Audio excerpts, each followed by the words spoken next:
Hello and welcome. I'm Joanna Junak and this is GFN News on GFN.tv. South Africa is awaiting its 2025 budget speech, which was initially scheduled for February 19, but has been postponed to March 12. The forthcoming budget speech is expected to provide clarity on the government's fiscal policies concerning tobacco and vaping products. The increase in excise duty on tobacco products is one of the key budget topics.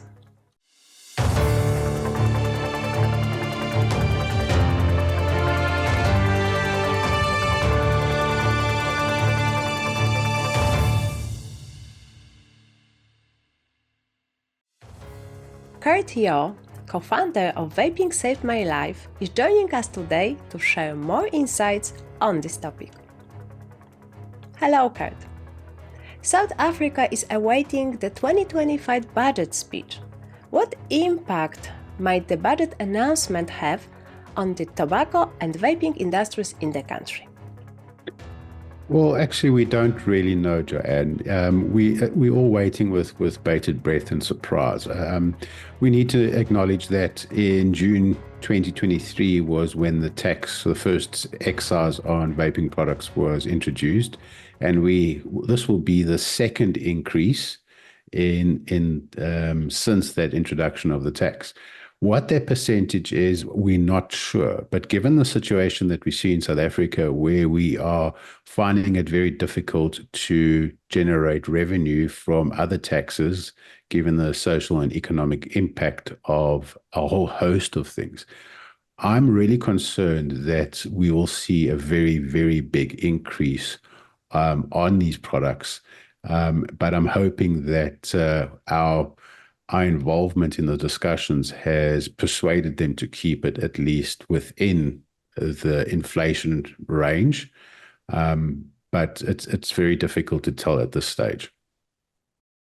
And which specific tax-related decisions are most problematic for vape producers and distributors? Well, as you well know, that the current tax is on e-liquids, and it's per volume, irrespective of the nicotine content, whether it's a zero nic or right up to a 50 milligram nic e-liquid. The price is based on the pure volume of the entire contents or container. And currently we are sitting at R3.04 per mil.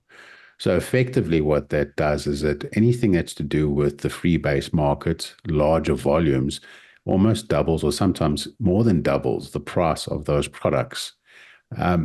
So effectively what that does is it literally brings local producers who do not make disposables yet within the country. The only thing that they can produce is e-liquids within large containers, and typically those containers fetch anywhere between a 30 mil to 120 mils.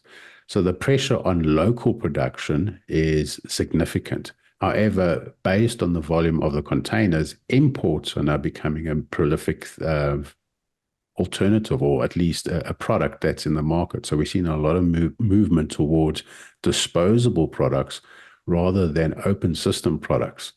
And that's a big concern for local producers. So, what does a balanced approach to tobacco taxation mean from the perspective of vape producers? Well, I've always advocated that there should be no excise on vaping products in the South African context. The reason behind that is because South Africa has a very large population of smokers. We're currently sitting around 11 million smokers in the country, so it equates to almost a third of our adult population are smokers. The big issue around this is that 60% of cigarettes consumed in South Africa are illicit products. So they fetch a far lower price because there's no tax on these products. So if we're now going to introduce excise on vaping products, it will definitely make that bridge too wide or too big for individuals who are smoking to move over to safe alternatives like vaping, purely based on the price mechanism.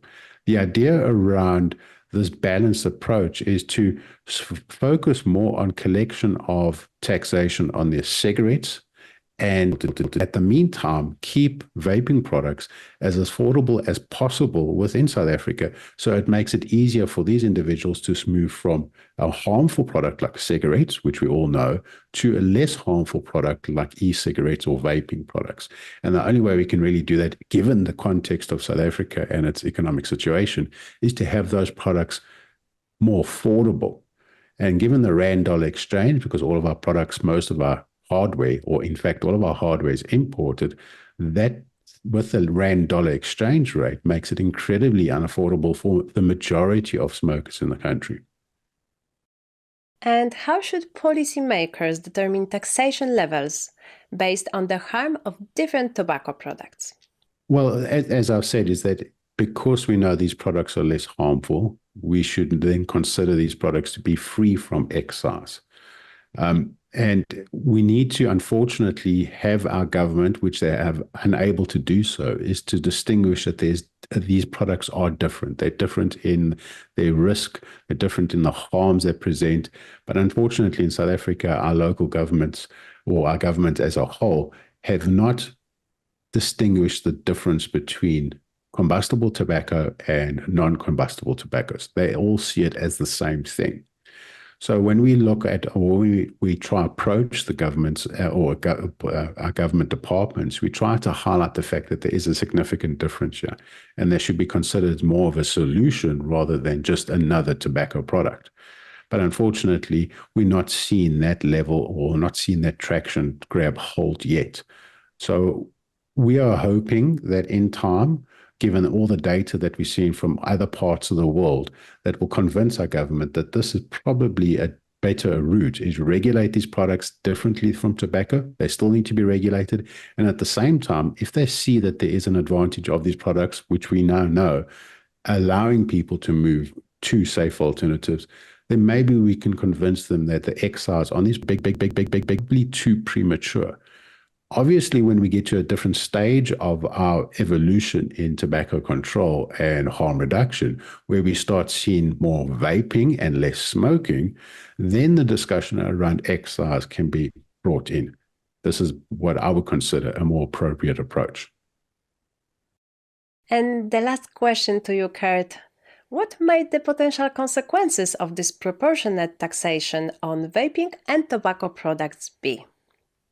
So if we're on the same trajectory, or if we see the same trajectory as what's been happened over recent years, is that if we continue with this path, South Africa has a very well-established illicit and black market, given the fact that we have excessive excises, we have very little enforcement, and given the fact that we had a 2020 sales ban on tobacco, alcohol, and vaping products.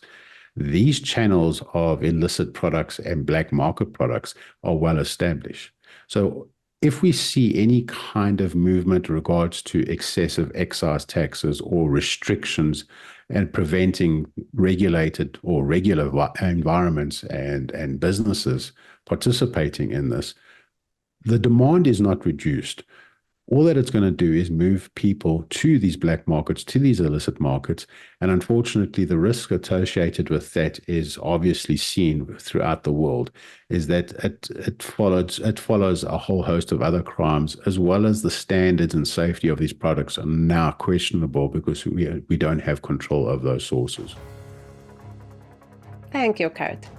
That's all for today. Tune in next time here on GFN TV or on our podcast. And for your chance to present your science at this year's Global Forum on Nicotine conference, don't forget to check out GFN Science Lab over on our official website. Thanks for watching or listening. See you next time.